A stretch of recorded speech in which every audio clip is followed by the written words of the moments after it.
Hello chess lovers, I have a very beautiful attacking game for you played by Soviet chess grandmaster Efim, who was also a coach to world champions Boris Spassky and Anatoly Karpov. His opponent is Evgeny Kotelnikov and the game was played in 1979 in Moscow.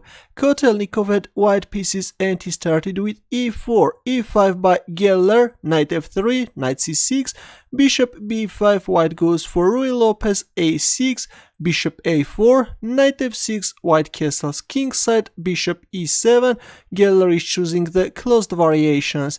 Queen e2, not the most popular move, usually white is playing rook e1, d3 or bishop takes c6, but in this game we see queen e2, white is going for Worrall attack. The idea is that the queen is supporting the pawn on e4 and is opening up the d1 square for the rook to bring it on d1 square and prepare d4, although there is not always time for bringing into life this idea. b5, bishop b3, black castles kingside, c3 and d5.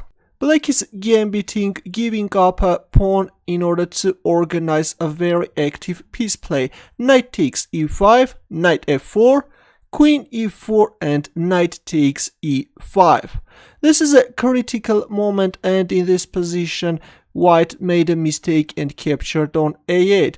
Well, it was important to play d4, still keeping the tension and still, as you can see, three pieces are hanging. Bishop b7, queen takes b7, black can play knight e2 check and then exchange the knight with the bishop, and this is going to be an equal battle.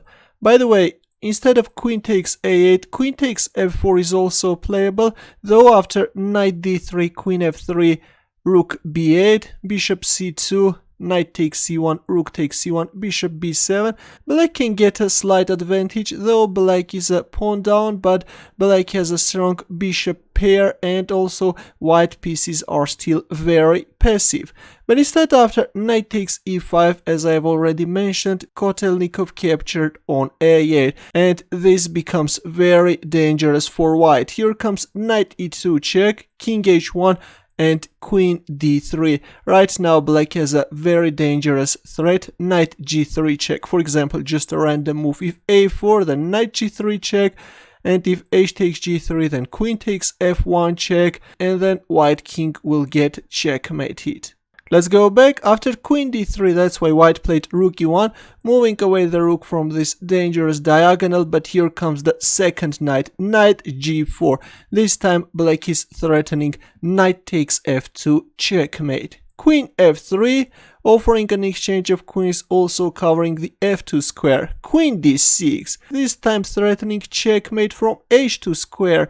g3, but here comes a very impressive move, knight takes f2 check.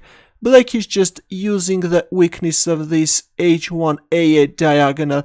By the way, with the same idea, knight takes h2 is also playable. The thing is that the knight can't be captured because after queen h6 check, king g2, white king will get checkmated. Or after knight takes h2, if queen takes e2, then this bishop will join the attack. If king g1, then queen c6 and it's over. If queen e4, then knight f3 check and then queen h6. The queen is now hanging. If queen takes b7, then queen h1 check, and then after queen takes e1, king takes f3, black will also win this queen on b7. Let's go back, but after g3 we see knight takes f2 check in the game. King g2, here comes bishop g4 and white resigned. Well, if queen e3, then simply knight d3 and it's over. Both the rook on e1 is hanging, also there is this queen c6 threat. That's why after bishop g4 white resigned. A very impressive game, I think. With these minor pieces, black is just demoralizing white's army. If you enjoyed this brilliant attack, don't forget to give the thumbs up or subscribe to my channel. More games are coming. Good luck.